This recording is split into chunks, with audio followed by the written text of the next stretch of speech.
से आप लोग आशा है अच्छे होंगे और घर पे रह के पढ़ रहे होंगे। तो चलिए आज क्लास शुरू करते हैं, क्लास 12th बायोलॉजी। इसमें से कुछ मोस्ट इम्पोर्टेंट ऑब्जेक्टिव क्वेश्चन लेकर आज हम उपस्थित हैं, जिसको आप लोग ध्यान से देखिए और इसको अपनी तैयारी में ज़रूर शामिल रखिए, बल्कि इसको याद ही कर लीजिए।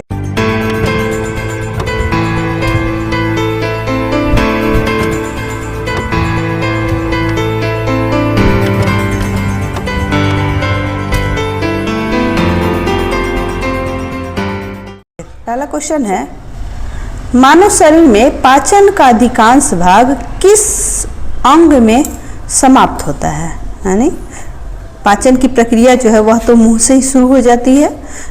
मुंह में जब लार से कार्बोहाइड्रेट मिलता है तो उसका पाचन होने लगता है, और इसके साथ जैसे जैसे भोजन आगे के अंगों में बढ़ता जाता है उसका पाचन होते जाता है, लेकिन इसका पूर्ण रूप से पाचन छोटी आंत में खत्म हो जाता है। यानी उसके बाद जब बड़ी आंत में भोजन का बचा हुआ भाग जाता है तो वहाँ पे कोई पाचन की प्रक्रिया नहीं होती।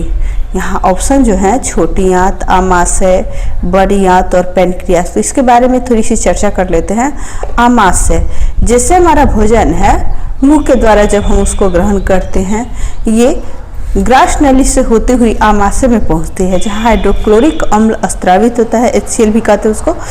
तो वहाँ से पाचन की प्रक्रिया भी होती है वहाँ पे। इसके बाद बड़ी आंत में तो पाचन होता ही नहीं है, क्योंकि छोटी आंत के बाद जो अनपचा भोजन है वह बड़ी आंत में चला जाता है। और चौथा ऑप्शन जो है पैनक्रियाज।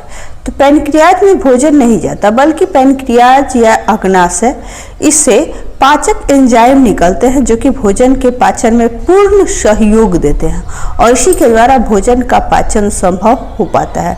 तो यहाँ हमारा आंसर हो जाएगा, यानी भोजन का पाचन जो वह पूर्ण रूप से छोटी आंत में पूर्ण रूप से संपूर्ण हो जाता है। इसके बाद भोजन का पाचन नहीं होता। चलिए अगला क्वेश्चन देखते हैं। दूसरा क्वेश्चन है, ग्रीन हाउस गैसों की संकल्पना की थी? किस वैज्ञानिक ने ग्रीन हाउस गैसों की संकल्पना की थी? यहाँ ऑप्शन है जोसेफ फोरियर ने, एल जबलर ने, JNN जेफर्स ने या CC पार्क ने। तो यहाँ तो कुछ विशेष चर्चा करने की बात नहीं है, इसका आंसर हो जाएगा जोसेफ फोरियर ने। जी हाँ, जोसेफ फोरियर ने ग्रीन हाउस गैसों की संकल्पना की थी, यानी उसके बारे में बताया था। चलिए तीसरा क्वेश्चन देखते हैं। मनुष्य के शरीर में हृदय को एक बार धड़कने के लिए कितना समय लगता है? एक बार। ये तो पता है सबको कि 1 मिनट में 72 बार हृदय जो है वह धड़कता है, हार्ट बीट होता है। लेकिन यहाँ पूछ रहा है कि एक बार धड़कने में कितना समय लगता है। यहाँ ऑप्शन है 1.5 सेकेंड, 0.8 सेकेंड, 1 मिनट या 1 सेकेंड। तो यहाँ आंसर हो जाएगा 0.8 सेकेंड। जी हाँ, 0.8 सेकेंड, यानी सिर्फ एक बार हार्ट बीट होने में 0.8 सेकेंड का जो है वह समय लगता है। चलिए अगला क्वेश्चन देखते हैं। चौथा क्वेश्चन है, जंतुओं में होने वाली फूड एंड माउथ रोग किसके कारण उत्पन्न होती है? जंतुओं में यह होती है फूड एंड माउथ रोग। यहाँ ऑप्शन है जीवाणु, विषाणु, प्रोटोजोआ या इनमें सभी। तो इसका आंसर हो जाएगा, यहाँ जो ऑप्शन है जीवाणु, विषाणु, प्रोटोजोआ या सभी। तो रोगाणु तो सब है, लेकिन यहाँ पूछ रहा है फूड एंड माउथ रोग के बारे में। तो इसका आंसर हो जाएगा विषाणु। जो दूसरा ऑप्शन है, ऑप्शन नंबर बी, यही सही होगा। इसी के कारण जंतु में फूड एंड माउथ रोग जो है वह होता है। चलिए अगला क्वेश्चन देखते हैं। 5th क्वेश्चन है यहाँ, इनमें से कौन सा पादप घास कुल में नहीं आते हैं? घास कुल में नहीं आते। तो घास कुल किसको कहते हैं? जो एक बीजपत्री पौधे मुख्य रूप से होते हैं, तो उनमें यह सम्मिलित होता है, घास कुल के पौधे इनको कहा जाता है। यहाँ ऑप्शन है गेहूं, गांठ घास, राई या जौ। तो आप पत्तियों को देखकर इसके बारे में कल्पना कर सकते हैं या इसका अंदाजा लगा सकते हैं कि कौन सा पादप घास कुल में होगा। जैसे दूब घास तो आपने देखा होगा, इनकी जो पत्तियां होती हैं जो पत्तियों में शिराएं होती हैं वो समानांतर रूप से होती हैं, यानी सीधी फैली हुई रहती हैं। लेकिन जो द्विबीजपत्री होते हैं इनकी पत्तियों में आप देखिएगा शिराएं जो है एक दूसरे को काटती हैं। तो यहाँ आप देखिएगा गेहूं का पत्ता हो, गांठ घास या दूब घास का पौधा हो या जौ का, तो इनके तीनों की पत्तियों में कुछ न कुछ आपको समानता देखने को मिलेगी। लेकिन आप राई या सरसों का जब पौधा देखते हैं तो उसकी पत्तियों का आप जो शिराएं हैं उसका विन्यास देखकर आपको पता लगेगा, जिसको हम जालिका रूपी शिरा विन्यास भी कहते हैं। तो ये पादप जो है वह घास कुल में नहीं आता, यानी इसका आंसर हो जाएगा राई। ठीक है, चलिए अगला क्वेश्चन देखते हैं। अगला क्वेश्चन है पेसमेकर का संबंध किससे होता है? पेसमेकर का संबंध जो है इनमें से किससे होता है? यहाँ ऑप्शन है फेफड़ा, हृदय, दिमाग या गुर्दा। किसके साथ यहाँ पे होता है? तो पेसमेकर जब हृदय संबंधित कोई बीमारी होती है तो पेसमेकर यानी कृत्रिम हम पेसमेकर कहते हैं। ये क्या करता है? हृदय में पेसमेकर तरंगों को उत्पन्न करता है, यानी हृदय की जो दीवार होती है उसमें तरंगें उत्पन्न होती हैं, जिससे ये हार्ट बीट करने में मतलब यह भागीदारी होती है इसकी। इसी के कारण हार्ट बीट होता है, यानी हृदय जो है वह फैलता और सिकुड़ता है, जिसके कारण हृदय का रक्त जो है वह रक्त नलिकाओं में चला जाता है या और उनसे होकर पूरे शरीर में पहुंचता है। और जो पूरे शरीर का बेकार रक्त है या कार्बन डाइऑक्साइड युक्त रक्त वह फेफड़े में आता है और फेफड़े से हृदय में जाता है। तो ये पेसमेकर जो है यह हमारा हृदय से संबंधित है। तो यह आंसर हो जाएगा ऑप्शन नंबर बी, यानी हृदय से संबंधित। चलिए अगला क्वेश्चन देखते हैं। अगला क्वेश्चन है 7वां क्वेश्चन, निम्नलिखित में से द्विनिषेचन पादप वर्ग का एक खास लक्षण है। द्विनिषेचन या दोहरे निषेचन के बारे में आपने पढ़ा होगा। जब भी कोई परागकण वर्तिकाग्र में प्रवेश करता है तो उसमें से एक नर युग्मक ध्रुवीय कोशिकाओं से संलयन करता है और दूसरा नर युग्मक अंड कोशिका या अंड जो सेल होती है उसे संलयन करके जो बीज का निर्माण करता है। तो बीज के जो ध्रुवीय कोशिका है उसके द्वारा क्या होता है कि बीज के चारों ओर एक आवरण बन जाता है। आप यहाँ लगभग जितने भी पौधे देखते होंगे सब में बीज जो होता है वह फल के अंदर होता है। ठीक है, यानी बीज के ऊपर कोई न कोई आवरण जरूर होता है, तो उसको हम आवृत बीजी कहते हैं। तो दोहरे निषेचन में आवृत बीजी का बहुत ज्यादा महत्व है, यानी हम कह सकते हैं ठीक इसका उल्टा कि आवृत बीजी जो पौधे होते हैं इनमें दोहरे निषेचन का बहुत खास महत्व होता है। तो इसका आंसर क्या हो जाएगा? ये तो होगा ही नहीं, अनावृत बीजी, जिसमें बीज के ऊपर कोई आवरण नहीं होता। चलिए इसके बारे में भी आपको बता देते हैं। अनावृत बीजी जैसे आपने साबूदाना देखा होगा, बीज के ऊपर कोई आवरण नहीं होता, तो ऐसे पौधे बहुत कम ही, इसकी जो प्रजातियां हैं वो बहुत कम है, ज़्यादा प्रजातियां आवृत बीजियों की हैं। तो अनावृत बीजी में द्विनिषेचन या दोहरे निषेचन का कोई महत्व नहीं होता। लेकिन जितने भी आवृत बीजी हैं जिनमें बीज फल के अंदर होता है उनमें द्विनिषेचन का बहुत ही खास महत्व होता है, या उसका खास लक्षण हम कह सकते हैं। मॉस तो क्या कर सकते हैं, पूर्णतः विकसित पौधा नहीं है ये। चौथा जो ऑप्शन है फर्न, तो फर्न में कोई पुष्प होता ही नहीं। यह सबसे बड़ा टेरिडोफाइटा ग्रुप का है, जिसमें मतलब सबसे बड़ा पौधा हम कह सकते हैं जिसमें फूल नहीं होता या पुष्प नहीं होता। तो यह आंसर क्या हो जाएगा हमारा? क्वेश्चन जो है निम्न में से द्विनिषेचन पादप वर्ग का एक खास लक्षण है, तो यह आंसर हमारा हो जाएगा आवृत बीजी। यहाँ सी नंबर जो ऑप्शन है यही हमारा आंसर हो जाएगा। चलिए अगले क्वेश्चन को देखते हैं। 8वां क्वेश्चन है, पौधों को नाम देने वाले विज्ञान को क्या कहा जाता है? यानी जब पौधों को नाम दिया जाता है यानी उनका नामकरण किया जाता है तो उस विज्ञान को हम क्या कहते हैं? यहाँ ऑप्शन है वर्गीकी, नामकरण, पहचान या वर्गीकरण। तो यहाँ पे हमारा आंसर हो जाएगा वर्गीकी। जी हाँ, जो पहला आंसर है वही होगा। पौधों को पहचान, पौधों को पहले नाम मतलब उसका नामकरण किया जाता है वर्गीकी के अंतर्गत, टेक्सोनोमी भी कहते हैं इसको। फिर उसको उसका जेनेरिक नेम दिया जाता है, तभी उसका साइंटिफिक नेम होता है। तो ये जो है विज्ञान कहते हैं इसको वर्गीकीय विज्ञान। जी हाँ, चलिए अगला क्वेश्चन देखते हैं। 9वां क्वेश्चन है आर्कियोपटेरिक्स क्या है? आर्कियोपटेरिक्स क्या है? ये एक पक्षी कह सकते हैं, सरीसृप पक्षी, रेंग कर चलने वाला पक्षी, जिसमें पंख भी होते थे और वह रेंग कर भी चलता था। यह एक योजक कड़ी के रूप में है, जिससे ये पता चलता है कि जितने भी एवीज वर्ग, एवीज यानी जो पक्षी हैं, उनका उद्भव सरीसृप वर्ग से हुआ है। रेप्टिलिया वर्ग के जो रेंग कर चलते हैं जंतु, उनसे हुआ है पक्षियों का निर्माण, यानी वही विकसित होकर उन्होंने एवीज का रूप ले लिया है। तो यहाँ जो ऑप्शन है, पहला ऑप्शन है ट्रायसिक तथा जुरेसिक काल दोनों कालों के सरीसृप। बी ऑप्शन है ट्रायसिक काल का सरीसृप।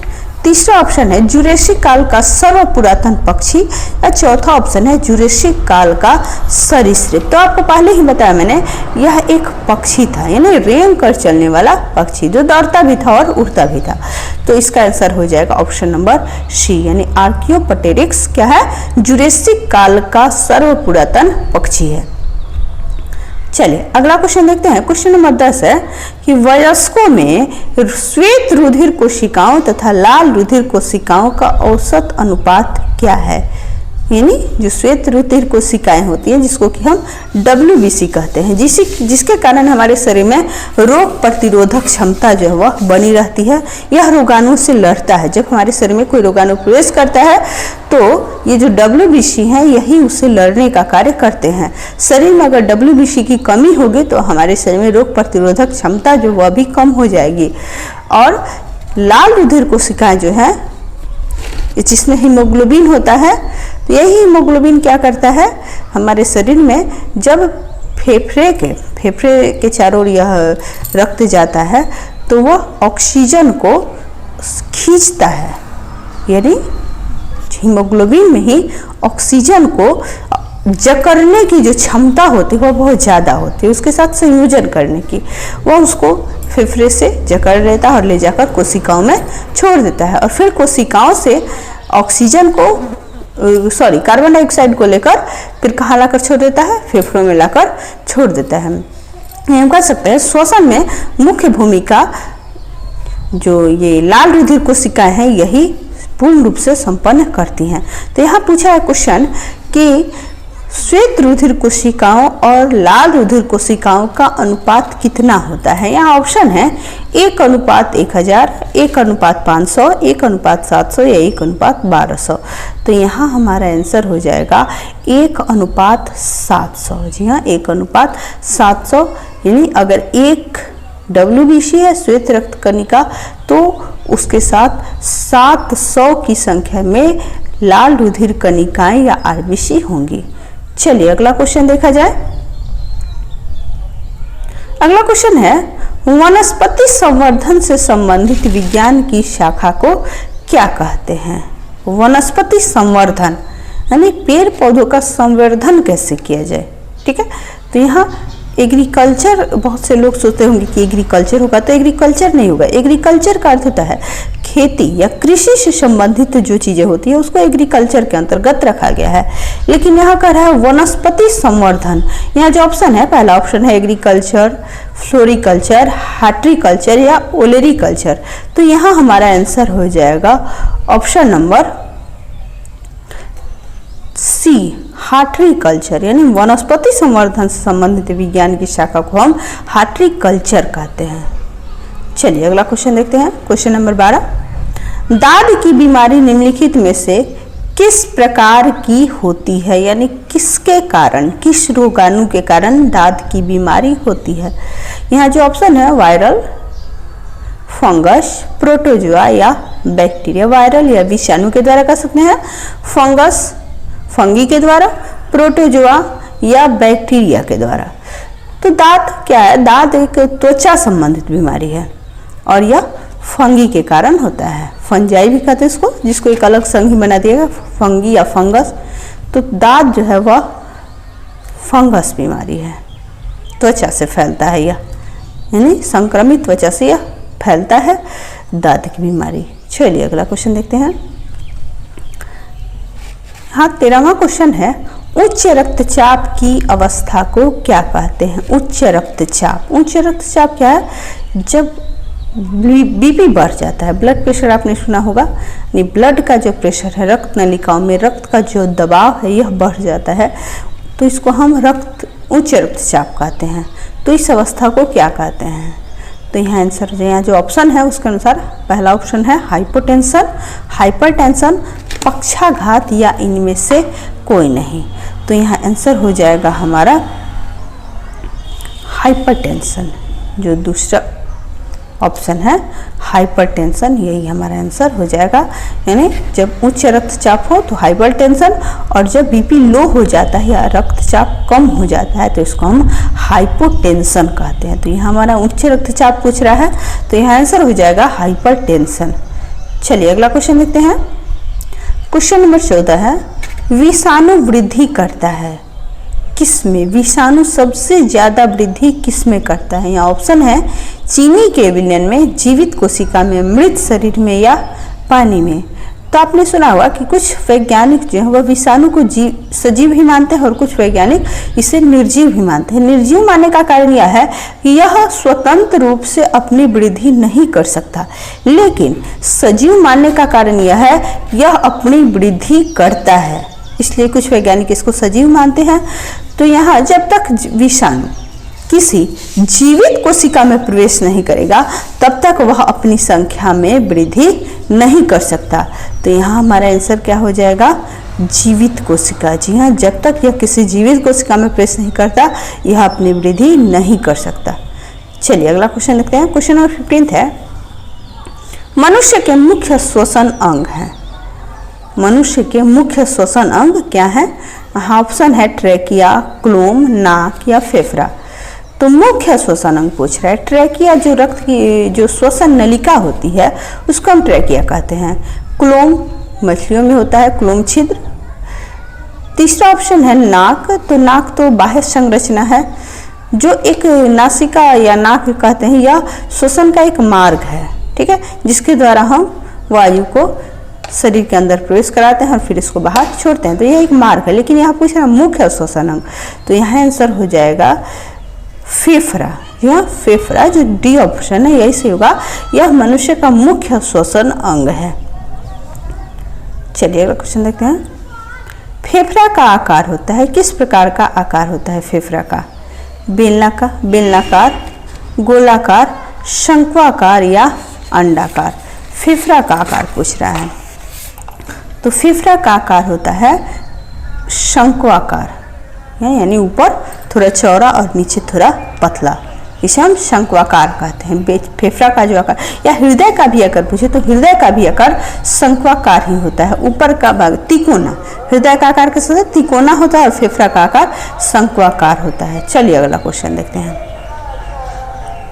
17वां क्वेश्चन है कि कुछ पादप निषेचन के बिना फल उत्पादन करते हैं, इस प्रक्रिया को क्या कहते हैं? यानी जिनमें निषेचन की क्रिया नहीं होती, यानी नर युग्मक और मादा युग्मक का संलयन ही नहीं होता, और उसके बिना ही निषेचन की क्रिया हुए बिना ही जो पौधे हैं वह फल पैदा करने में सक्षम हो जाते हैं, फल का निर्माण करने में सक्षम हो जाते हैं। यहाँ ऑप्शन है अनिषेक फलन,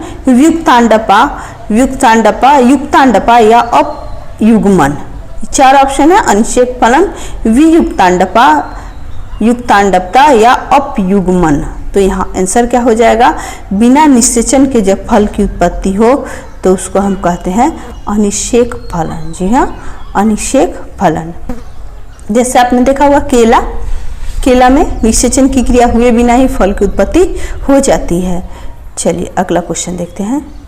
18वां क्वेश्चन है, इनमें से कौन सा रोग जीवाणु के द्वारा होता है? जीवाणु के द्वारा ऑप्शन है ईख का लाल विगलन, ईख की लालधारी, गेहूं का अनावृत कंड या आलू की अगेती अंगमारी। आलू में देखते हैं ठंडा जब होता है, ज़्यादा ठंडा होता है तो उसमें कहते हैं पाला मार दिया है, तो आलू का विकास नहीं हो पाता। गेहूं में अनावृत कांड होता है, ईख की लालधारी और ईख का लाल विलगन। तो ज़्यादा आपने ईख में ये दिखा होगा, ईख में क्या होता है कि जीवाणु के द्वारा लाल धारियाँ उत्पन्न हो जाती है, तो आपने देखा ही होगा। चलिए अगला क्वेश्चन देखते हैं। किसी श्रृंखला में, हम खाद्य श्रृंखला कह सकते हैं, किसी खाद्य श्रृंखला में प्राथमिक उपभोक्ता होते हैं। उत्पादक नहीं पूछ रहा है, यहाँ ध्यान देने वाली बात है कि उत्पादक नहीं पूछ रहा है, उपभोक्ता पूछ रहा है। यहाँ ऑप्शन है मांसाहारी, अपघटक, शाकाहारी या उत्पादक। तो थोड़ा सा पहले क्वेश्चन पे ध्यान देकर देखिएगा।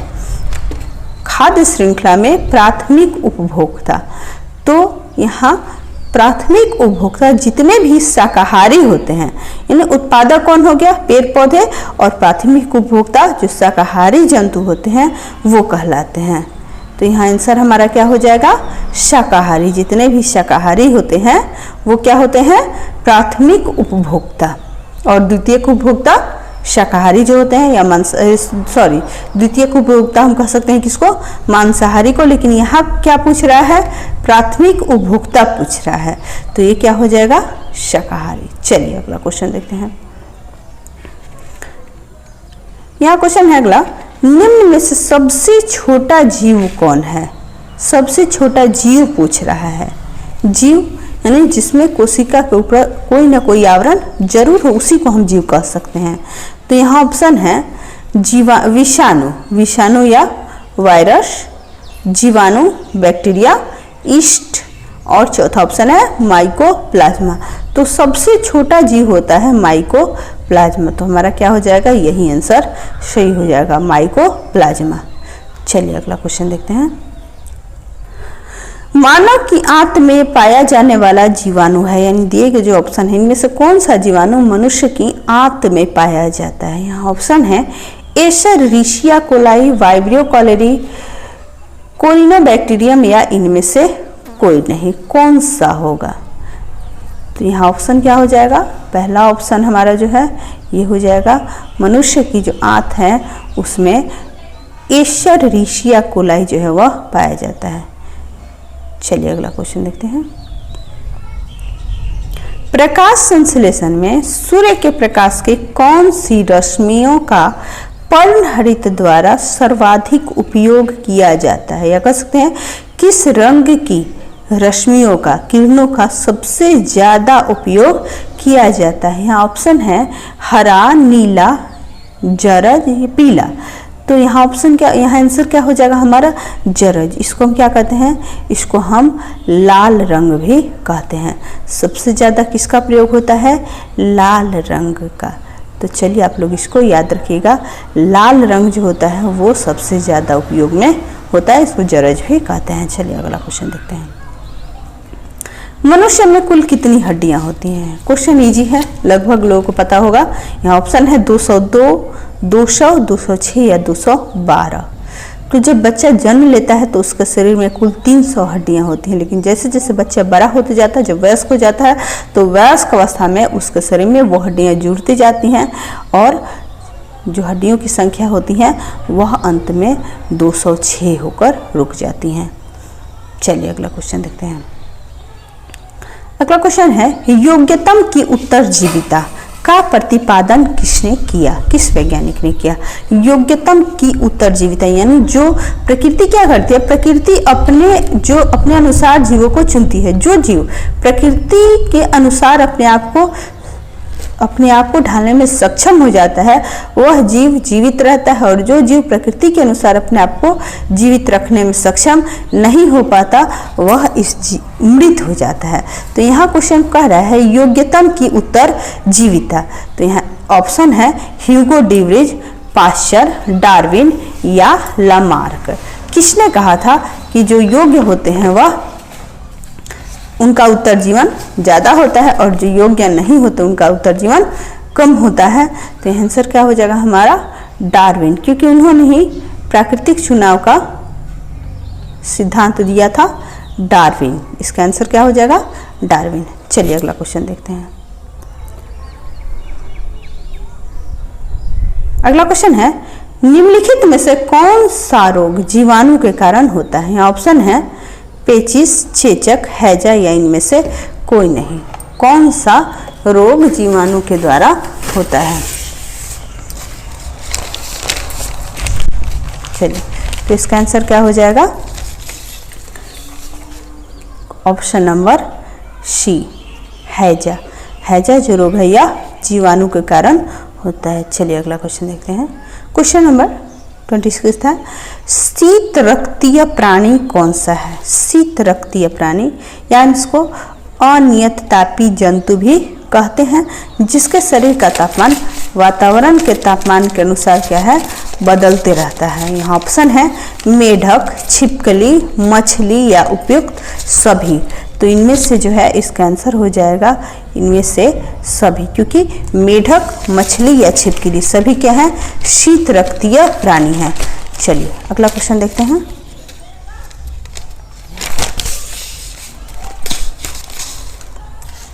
अगला क्वेश्चन है, किडनी की समस्या के रोगियों के अपोहन या डायलिसिस प्रक्रिया में कौन से तत्व का प्रयोग सम्मिलित है या कौन सा प्रयोग किया जाता है मुख्य रूप से? यहाँ ऑप्शन है अवशोषण, विसरण, परासरण या इलेक्ट्रोफोरेसिस।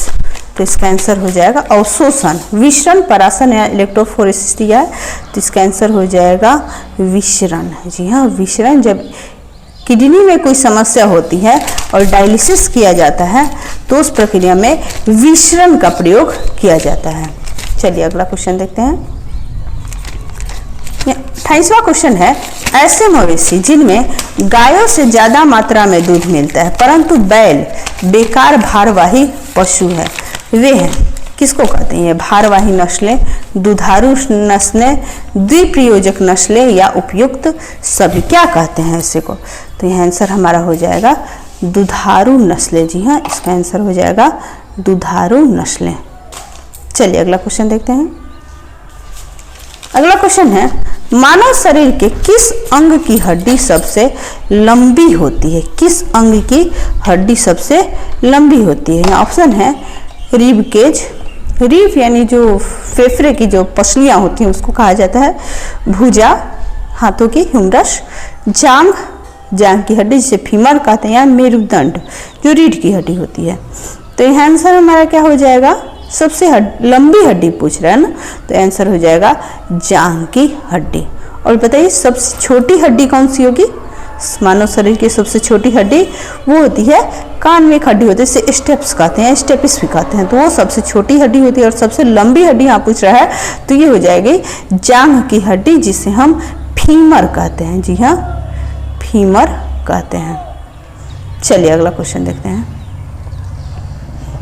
लास्ट क्वेश्चन है यहाँ, किस देश को दुनिया का शर्करा कटोरा कहा जाता है? शर्करा कटोरा या चीनी का कटोरा भी कह सकते हैं, चीनी का कटोरा या शर्करा कटोरा किस देश को कहा जाता है? ऑप्शन है अमेरिका, भारत, क्यूबा या इनमें से कोई नहीं। तो अमेरिका को हम गेहूं का कटोरा कहते हैं, और भारत में मुख्य रूप से मसाले वगैरह होते हैं। तो यहाँ ऑप्शन क्या हो जाएगा हमारा? क्यूबा। जो तीसरा ऑप्शन है ये इसका आंसर हो जाएगा। क्यूबा का नाम आप सुना होगा, तो उसे हम चीनी का कटोरा या शर्करा कटोरा भी कहते हैं। चलिए तो आज के लिए इतना ही। आज का क्लास यहीं पे ख़त्म करते हैं। घर पे रहिए, सुरक्षित रहिए और घर पे ही रह के अपनी पढ़ाई को जारी रखिए। चलिए धन्यवाद।